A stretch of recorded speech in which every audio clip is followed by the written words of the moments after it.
Welcome into OutKick the show. I'm your fearless leader, Clay Travis, and I'm fired up about a lot of different subjects that we're going to dive into today. I'm going to talk about the speaker fight.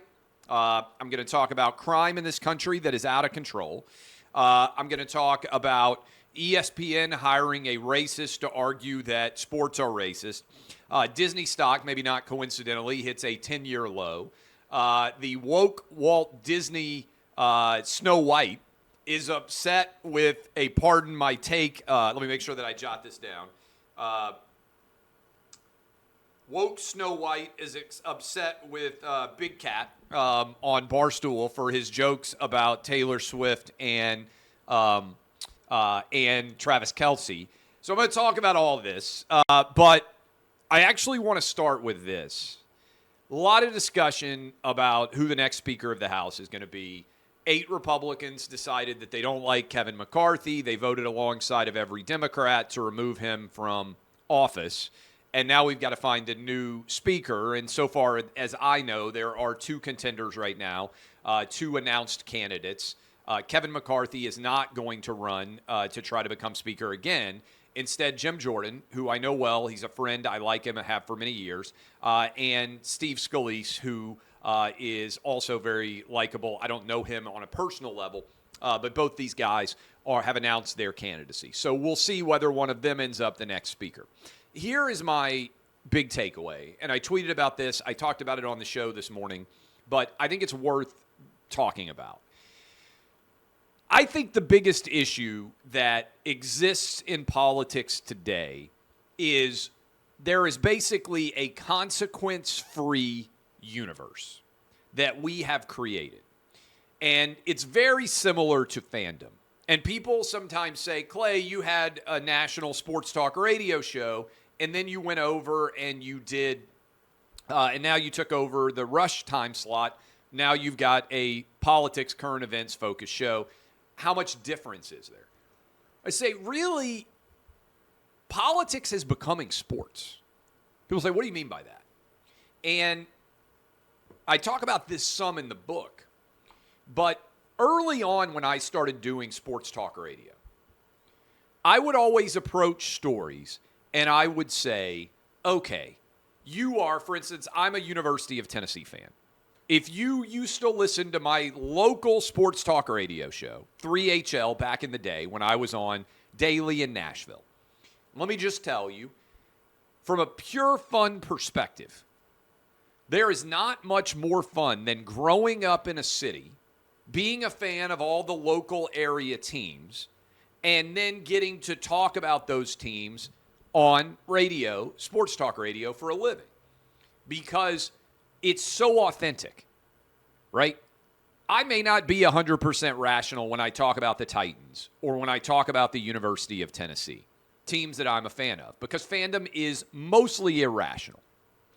And so when I would do a radio show, a lot of times, and you'll see it on my Twitter feed too, I'm not Clay Travis, fabulously good-looking 100 millionaire.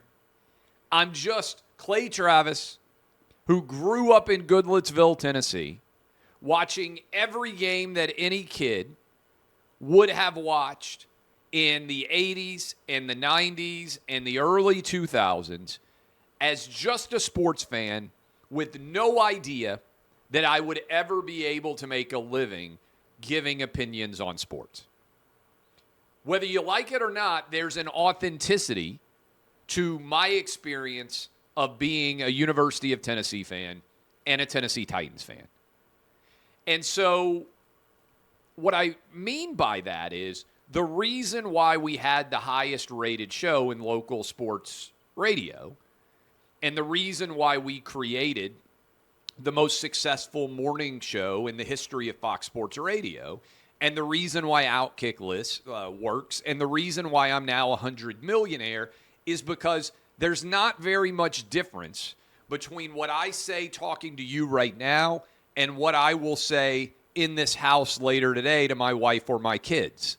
The difference between Clay Travis on the radio, Clay Travis in front of this mic, Clay Travis in front of television, and Clay Travis in the real world is almost non-existent, right? You can like or dislike that, But there's virtually no difference between what I will say in person and what I will say on the radio or on television.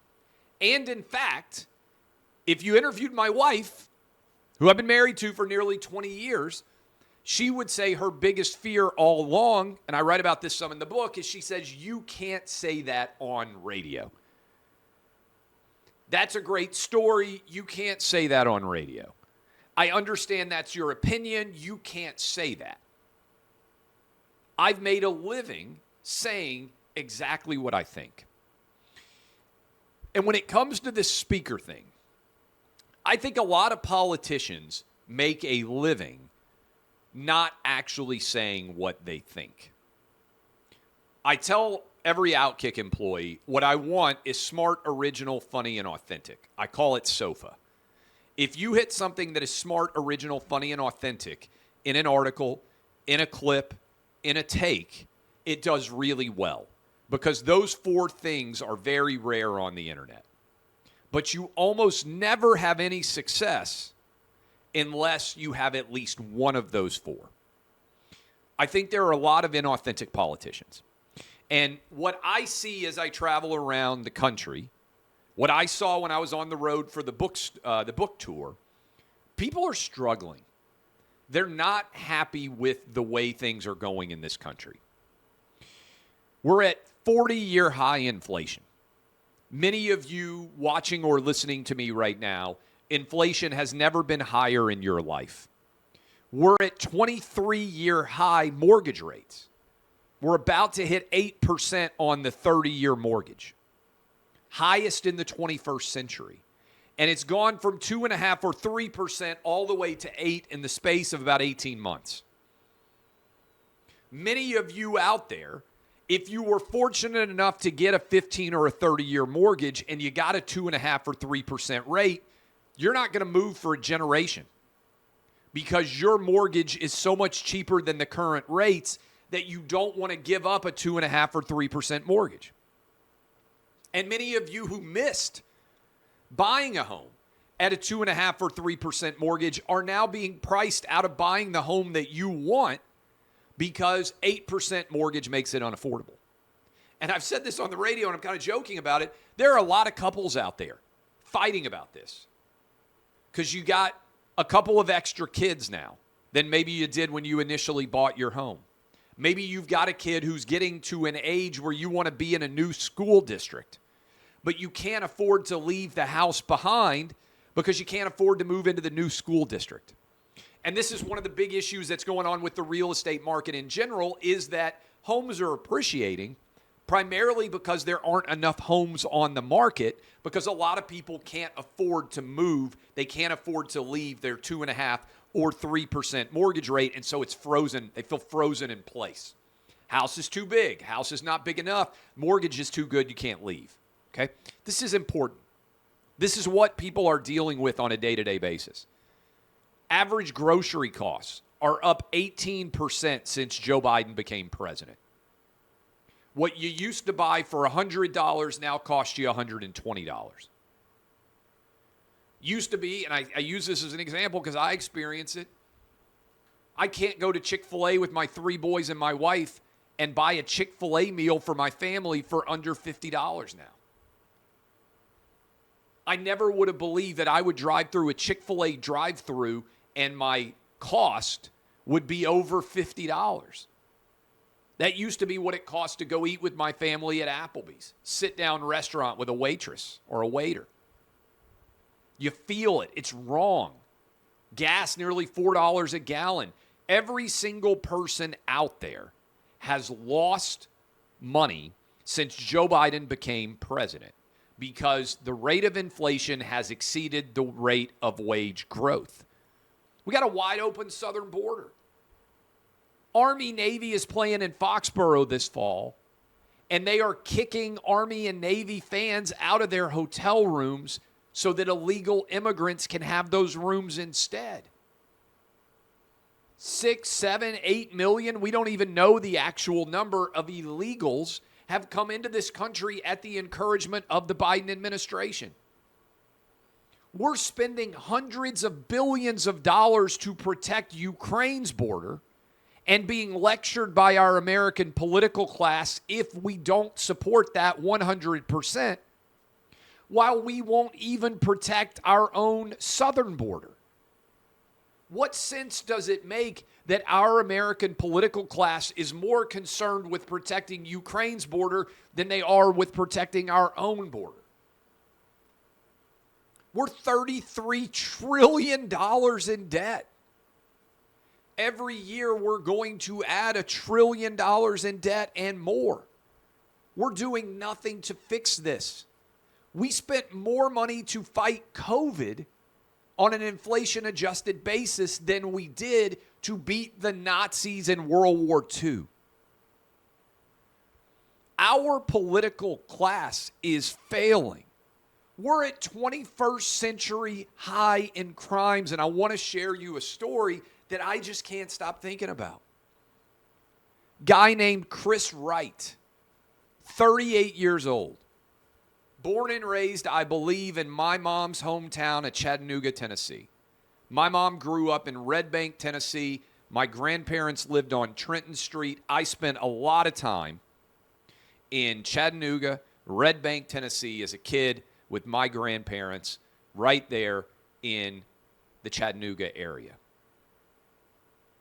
38-year-old. He's got an 8-week baby at home. He's got 2 little kids on top of that. 3 kids. Went to Baylor High School. It's a very successful school. I wish they hadn't beaten my kid's school MBA in the state championship last year. Very successful school in Chattanooga. They had the 20th anniversary of his high school graduating class. He was in downtown Chattanooga. Got shot and killed by a guy that had been arrested 66 times. 66. What are we doing? When innocent dads of 3 are walking around in downtown Chattanooga and they get shot in the head by a guy who'd been arrested 66 times. Why is that guy on the street? You may have seen a left-wing community activist got killed in New York City at 4 a.m., completely innocent, stabbed to death. What are we doing? Why is our government failing us? And so I don't sit around thinking, oh, this speaker is going to save the nation. I don't subscribe to the idea that any Republican presidential candidate is going to fix what ails us, because the failure is in us. We create the American political environment. We are not holding anybody accountable for anything. School shut down some places for 2 years. The kids who were most likely to not be in school were the poorest and the least advantaged among us. Nobody did anything. Not one person has paid a political price for trying to say, oh, your business is essential and this business is non-essential. Think about the madness that we created. Every business is essential. If you're the small business owner who's put their heart and soul into trying to be successful in this country, who's working 100 hours a week, and then the government snaps their fingers and says, you have to shut down? Nobody is borne any consequences for it. And this is what gets me so fired up. We live in an American society where everything is consequence-free for our political class. Nobody, except for Trump, who they're trying to put in prison for the rest of his life. Nobody's ever held accountable for anything. And by the way, I don't think Trump, the idea that we're allowing the sitting president of the United States to try to put his chief political rival in prison for the rest of his life is bonkers. It's absolute insanity. And so I look around and I know that 95% of Americans agree with me. You don't care who the speaker is because you can't afford to fill up your car. You don't care who the speaker is because you don't feel safe out on the streets for your kids or your wife or maybe even yourself. I did something recently I've never done before. I told my wife Don't fill up at a gas station in downtown Nashville. Make sure that you only use gas stations near us. I've lived in Nashville my whole life. I've been married 20 years.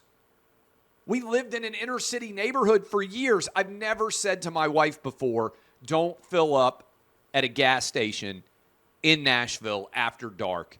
Make sure you drive all the way home. Make sure your gas tank is full and you're only using locations near where we live now, which thankfully is very safe, which is why I live here. Every American dad is having that conversation right now.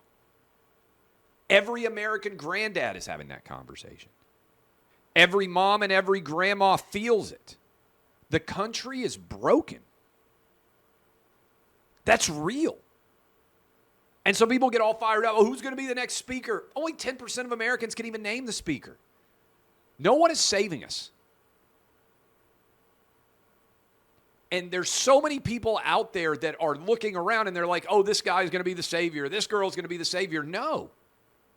The country is broken because of failure by voters. Not one Democrat who shut down their state lost. Cuomo lost his job because he rubbed somebody's belly, not because he sent thousands of people into nursing homes to die. We hold high school football coaches more accountable than we do the politicians who represent us. Think about that for a minute. You get elected to office, you got better job security than you do if you're coaching high school football. How is that possible? How have we created a consequence-free world when everybody who represents us as a group is failing? I'm super fired up about it because what people talk about isn't what really is mattering right now. And I just can't stop thinking about that 38-year-old dad who went to his 20-year high school reunion with an 8-week baby at home and got shot to death, shot right in the head on the streets of Chattanooga by a guy who'd been arrested 66 times, many of those times for violent acts. What are we doing? What are we doing? It's broken. It's completely broken. And so I'm fired up about it. And the idea that somebody's going to save us, and people are like, oh, this guy's a rhino. This guy's a dino. What are you talking about? What are you doing? Like, we're at record high 21st century crime rates. We're at record high inflation in most of our lives. We're at skyrocketing mortgage rates that are locking people into mortgages for the next 15 or 30 years that they can't afford. And rates have skyrocketed so fast that people can't even move out of the homes that they may have been able to afford. And it's like nobody's noticing. And we're $33 trillion in debt, and it's never going to get paid off. And at some point, there have to be consequences for rash and unjustifiable behavior. And I just look around and people are like blithely fiddling while the nation burns. It's a mostly peaceful burning. I don't understand it. And it's bad. It's really, really bad out there. And so I understand what everybody is going through. I really do. What I wish is that that would translate into demanding better leadership. Chicago Bears have lost 14 straight football games, and they are ready to fire the entire Chicago Bear organization. Joe Biden's the worst president in any of our lives. His brain doesn't work. He can barely walk. They had to change the steps to allow him up and down Air Force One. He now wears tennis shoes because he's falling too much in dress shoes. And Democrats are talking about re-electing him. How in the world do we live in a universe where the standard for job performance for the Chicago Bears flipping head coach is higher than the standard of job performance for the United States president? And this is where I said what we have reached is a post-fact world. It's very similar to sports because back in the day, Ray Rice knocked his wife out. Do you remember that story? Remember when Ray Rice knocked his wife out on the elevator in Atlantic City? Ray Rice knocked his wife out. They suspended him for 3 or 4 games. I don't remember what it was before the video was released. Until people saw the video, they didn't care. Oh, he knocked her out, whatever. Knocks her out on video, people lose their minds. Ray Rice showed up. Baltimore Ravens practice before they kicked him off the team for knocking out his wife, even though everybody knew he'd already knocked out his wife. Wasn't disputed. People cheered. I'm not trying to pick on Baltimore, but they have a statue to Ray Lewis outside of their stadium, and he was accused of double murder. Ray Lewis barely missed a game for potentially stabbing 2 people to death. Ray Rice wasn't ever able to play because he knocked his fiancée out. Why the distinction in the treatment? Because Ray Lewis was better at playing linebacker than Ray Rice was at playing running back. It was harder to replace Ray Lewis's talent. So he could potentially commit double murder. He gets a statue outside of the stadium. If Ray Lewis walked out onto the field in Baltimore, people would stand and give him a standing ovation right now. Why? Because he's on their team. What he did doesn't matter if he makes your team more likely to win. And the thing that used to blow people's mind when I started in local sports talk radio was I would say strip everything else away. Pretend that whatever your favorite star player is accused of, he was accused of doing the same thing for your top rival. What would your opinion be? That gap between the way you would treat your star player and the way you would treat the player if your most hated rival did it is called bias. As long as someone is a member of your tribe, you'll defend them to the end of the earth. If someone's a member of a different tribe, you won't. This is why precedent matters and consistency. We have turned American politics into sports fandom. Once you decide that you're a fan of a team, it doesn't matter what that team does. There are no consequences for their behavior because they're on your side. This is way more pronounced now than it ever was before. But people say, compare sports and politics. Sports and politics have become so intertwined, not just because of the topics that are being discussed, but because we don't actually have political parties anymore. We have teams that people root for. And when you root for a team, you will not hold your team accountable for anything if your team is more likely to win with the star player out there. Think about it, debate it, discuss it, and understand that the real loser here is our country when the Chicago Bears head coach we expect more of than we do the President of the United States. All right, I'm obviously fired up about this. So the House Speaker fight's going to continue. Wednesday will be a new Speaker picked, but there is no salvation based on who the House Speaker is because we have to have consequential elections. I wrote about this a lot in order for anything to change. Speaking of sports becoming politics and by any other name, ESPN has made the decision to hire a racist and let him do a story about how racist sports are. So ESPN, by the way, Disney stock, as I speak to you, is at a 10-year low. It's below the price that it was on January 1st of 2014. So for people out there, it's not quite 10 years. All right, it's at a 9-year, 300-day roughly low. ESPN is now paying Ibram Kendi, who was hired by Boston University to run an anti-racist foundation. They hired him to do a documentary series starring Jamel Hill, arguing that all sports are racist. This is, I think, unfortunately symptomatic of the failures in our country over the last 15 to 20 years. What do I mean by this? It should be the case that there are certain places in American life that are devoid of politics. And that all of us can go. If you're sitting in a stadium, I'm a season ticket holder for the Tennessee Titans. Pray for me. If I'm sitting in the stands for a Tennessee Titans game, as I was on Sunday, and the Tennessee Titans finally beat the Cincinnati Bengals, we won, my team, the Titans, 27-3. I was there with my third grader. My sister was also there, my niece.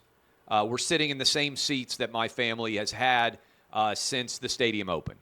North end zone, not super fancy seats. I still sit in the same seats that my dad bought when the Titans came to Nashville in 1998. I think my dad paid $60 a seat back then. I don't even know what the cover price of the tickets is now. Still in the same seats I pay for them. All right? The reason why I bring that up, every time the Titans scored a touchdown, which hasn't happened that often recently, every time they scored, I turned around and I was high-fiving everybody in the vicinity of me in the north end zone. Variety of different races, probably variety of different political opinions, men, women, could be gay, straight, I have no idea. Point on that is sports tribes cancel out political tribes. When you are in a stadium or an arena, you don't think about anything other than being excited to be a member of the same tribe, Tennessee Titan tribe. What they've done at ESPN, unfortunately, thanks to people that I believe are sadly genuinely racist, like Ibram Kendi and Jamel Hill, is they have taken the identity politics that infuses everything in the Democrat Party right now, and they have turned it into sports. So, for instance, if I give you an opinion on Justin Fields as a quarterback, I was making fun of how bad the Bears are. If I give you an opinion on Justin Fields, you don't take my opinion of Justin Fields as a quarterback of the Chicago Bears, who have lost 14 straight games, on its face value. You say, oh, your opinion of Justin Fields is that way if it's negative because he's a black quarterback. And if you defend Josh Allen after he plays poorly in week one, well, you're doing that because you're in favor of white quarterbacks. It's not true. Sports is the ultimate meritocracy. All that matters is whether you win or lose. Just win, baby, as Al Davis said. And sports brings everybody together. You can be the janitor or you can be the neurosurgeon, and you can have an opinion on the first-round draft pick that you just took and whether or not it's good to going to make the team better, or whether the quarterback deserves a $100 million contract or not.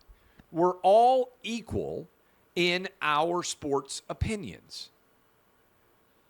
What they have done at ESPN, and honestly, I'd love to have a conversation with Bob Iger about this, because there's no way he doesn't see it, is they have taken the identity politics that fuels the entire Democrat Party and they have put it into the world of sports.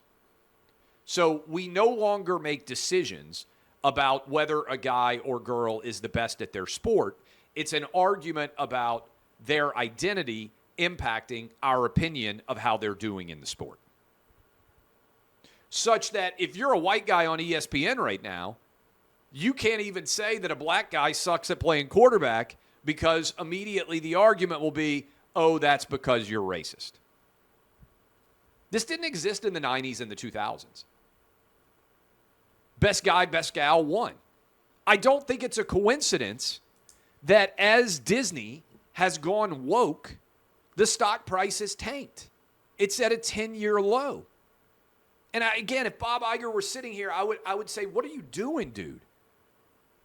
You took a brand that was beloved, that everyone was a fan of, both with ESPN and Disney movies, and you decided to infuse identity politics into it, and you have destroyed the brand that Walt Disney and many of their employees spent generations to build.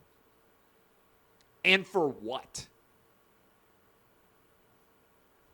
And I just sit around and I think to myself, this noxious woke virus fueled by identity politics destroys everything that it touches. I can't sit and watch fucking Star Wars without somebody saying there's too many white Jedis. I can't watch the Major League Baseball playoffs without somebody complaining because there's not enough black players in Major League Baseball. I mean, is anybody out there going to argue that black people are underrepresented in pro sports? I mean, is anybody going to wave the flag if you want to play ridiculous identity politics and ask when we're going to have a white cornerback in the NFL again? How many kids can Jason Sehorn possibly have? We haven't had a white dude start at corner in forever. It's not racism, by the way, although there may be some element of racism because the coach is afraid to put a white guy out there because if he gets burned and gives up 3 touchdowns, the coach may get fired. But sports is about the meritocracy. The best man or the best woman wins. That's not the baseline of the Democrat Party anymore. It's the oppression Olympics. And there's so many different, I write about this a lot in the book, but you can use a guy like Deshaun Watson as an example. I don't know how many women ended up accusing Deshaun Watson of sexual assault. Something like 30. He got suspended 11 games. He ended up signing the biggest contract in the history of football at the time. Like $250 million some odd guaranteed. Almost nobody said a word. If a white guy had been accused of sexually assaulting 30 different women, if he had only been suspended for 11 games as a result, and he had gone and signed a $250 million guaranteed contract, ESPN would have lost its mind, arguing this is what white privilege is. The reality is nobody cares about anything other than, do you make it more likely that my team's going to win?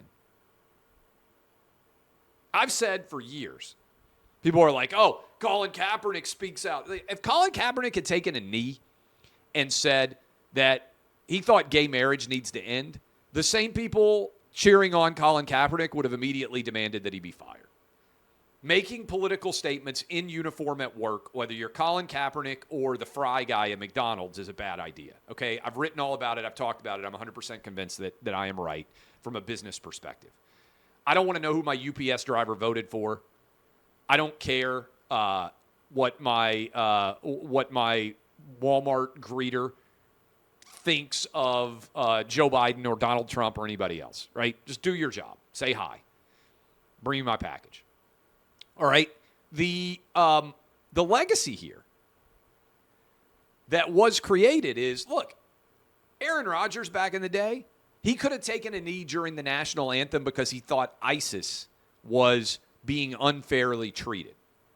And he still would have gotten signed by 31 NFL teams if he was a free agent and he had left the Green Bay Packers. Do you know why? Because he's really good at quarterback.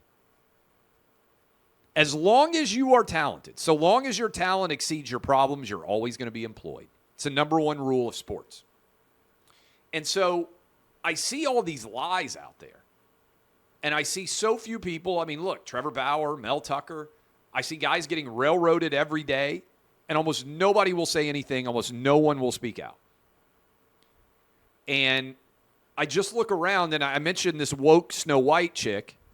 Rachel Ziegler, I think is her name. Something like that. I may have screwed it up. They're remaking Snow White, live action. And they are replacing the 7 dwarfs with only 1 dwarf. Good business for Tyrion Lannister, whatever that guy's name is, who was in the movie, I believe. And the woke Snow White is like, we're going to remake the entire Snow White story. And so I'm like, okay, does Prince Charming doesn't give her a kiss and she stays dead. It's a really dark story now. But she's like, she doesn't need Prince Charming to help her. Like, this is a total, whatever. Okay. Woke Snow White is upset because I saw where Dan Katz on the Barstool, one of the Barstool podcasts, made a joke about Taylor Swift and Travis Kelce dating and said he wouldn't believe it was real until they put out a sex tape. It's funny, all right? It's clearly making fun of the idea that this could be a joke while also simultaneously reflecting that many celebrity sex tapes come out. Woke Snow White was offended by that and said it's an example of misogyny and the horrendous treatment of Taylor Swift by media people. And I'm like, Taylor Swift is going to end up being the richest musician in the history of the world. That's not hyperbole. Taylor Swift is going to be, assuming she lives, hopefully she will, for the next 40 years, she is going to be the richest person who has ever engaged in the pursuit of music since the first musical chord was created thousands of years ago. No one will have become wealthier off music than Taylor Swift. She's not being treated unfairly by anyone. If she were, I wish people would treat me that unfairly. I would like to become a multi-billionaire just off singing a few songs. Now, I'm tone deaf, so it's unlikely, but this is what I'm talking about. This idea that victim culture, the oppression Olympics, it's everywhere. Taylor Swift is not being treated unfairly. Woke Snow White has lost her mind. She's destroying the Disney brand. She's destroying the brand of Snow White, something that has existed, I think, for Disney perspective since 1937. By the way, nobody talks about this. How brilliant was Walt Disney to take stories that already existed out of copyright and make them his own?